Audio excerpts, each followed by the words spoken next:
ভাঙড়ে ফের রাস্তায় সিপিআইএম। পাকাপোল বাজারে ত্রাণ সংগ্রহ করতে গিয়ে তৃণমূল হামলার পর এবার আরও সংগঠিতভাবে পথে নামলেন সুজন চক্রবর্তী ও সায়ন ব্যানার্জি। বুধবার সকালে পোলেরহাট বাজারে ত্রাণ সংগ্রহের পাশাপাশি ধিক্কার মিছিল করল সিপিআইএম কর্মী সমর্থকেরা। হামলার প্রতিবাদে স্লোগান তুলল, মানুষের পাশে দাঁড়ানো আটকাবে কে। সুজন চক্রবর্তী জানান, এই লড়াই শুধু ত্রাণ সংগ্রহের নয়, গণতন্ত্রের রক্ষার লড়াই। সায়ন ব্যানার্জিও বার্তা দেন, চেষ্টা যতই হোক আমরা থামব না।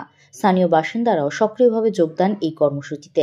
ভাঙড়ে আবার রাজনৈতিক উষ্ণতা চলল ত্রাণের প্রশ্নে। গোটা রাজ্য জুড়ে উত্তরবঙ্গে বিপন্ন মানুষের পাশে দাঁড়াবার জন্য রাস্তায় নেমেছে সাধারণ মানুষ, বামপন্থীরা, এবং প্রথম দিন থেকে রেড ভলান্টিয়ার, এসএফআই, ডিওয়াইএফআই সবাই ত্রাণ বিলির কাজে অংশ নিয়েছেন। সবাই জানে উত্তরবঙ্গ মানে ত্রাণ সংগ্রহ করতে এসেও আক্রান্ত হতে হবে।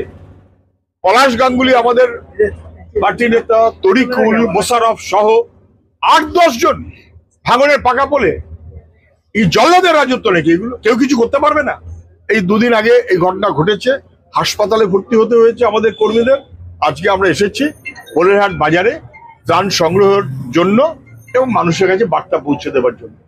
একটা এমন দল হয়েছে যে ত্রাণ, তার টাকাটা লুট করবে যারা, ত্রাণের টাকা লুট করবে যারা, তারা কেউ ত্রাণ সংগ্রহ করবে তাতেও বাধা দেবে। এর বিরুদ্ধে মানুষ রুখে দাঁড়িয়েছে। পোলেরহাটে, ভাঙড়ে মানুষের রেসপন্স যথেষ্ট ভালো।